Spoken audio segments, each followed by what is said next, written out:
আসসালামু আলাইকুম রহমতুল্লাহি বারাকাতু। আজ 12ই ফেব্রুয়ারি রোজ সোমবার।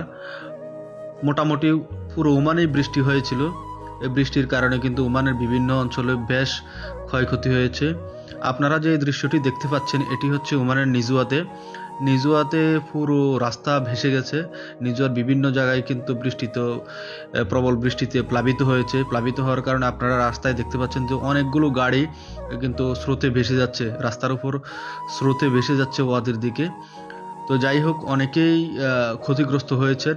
যাদের গাড়িগুলো বাইরে ছিল, বিভিন্ন অনিরাপদ জায়গায় ছিল, তাদের গাড়িগুলো ভেসে গেছে। এই দেখতে পাচ্ছেন যে ওয়াদিতে রাস্তার পাশে প্লাবিত হয়ে পানির সাথে গাড়ি চলে যাচ্ছে, অনেকেই ধরে রাখার চেষ্টা করতেছে। এই দেখতে পাচ্ছেন যে লোকজন এখানে দাঁড়িয়ে দাঁড়িয়ে ভিডিও করতেছে। অনেকে বাড়ি থেকে চলে আসছে, অনেকের বাড়িতে পানি উঠেছে, অনেকের দোকানপাট, ব্যবসা বাণিজ্য কেন্দ্রস্থানে বৃষ্টি হয়েছে। প্রচুর পরিমাণ ক্ষয়ক্ষতি হয়েছে এখানে, যা বলে আসলে আপনাদেরকে বোঝানো যাবে না। প্রচুর গাড়ি, বিশেষ করে গাড়িগুলো বেশি ক্ষতিগ্রস্ত হয়েছে। এই দেখতে পাচ্ছেন যে ওয়াদের যে ব্রিজ আছে, ব্রিজের রেলিংয়ের উপর দিয়ে পর্যন্ত পানি যাচ্ছে। কি পরিমাণ পানি পাহাড় থেকে নেমে এসেছে, পাহাড়ি ঢলে এসেছে, সেটা আসলে অনুমান করার মতো না। আসলে কেউই জানতো না যে এই পরিমাণ প্রবল বৃষ্টি হতে পারে।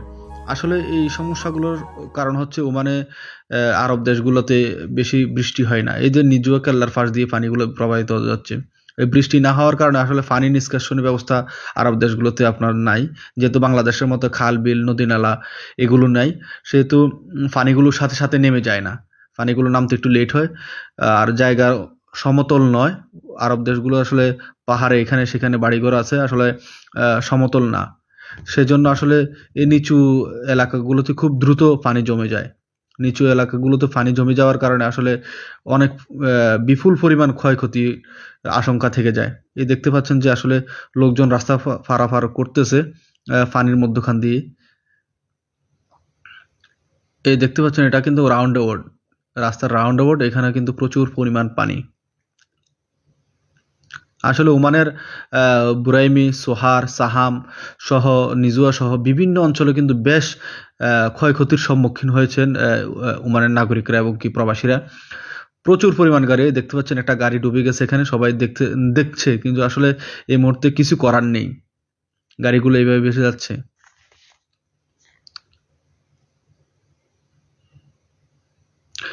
কি পরিমাণ পানির স্রোত বয়ে যাচ্ছে, আপনারা আসলে ভিডিওর মাধ্যমে দেখলে বুঝতে পারবেন।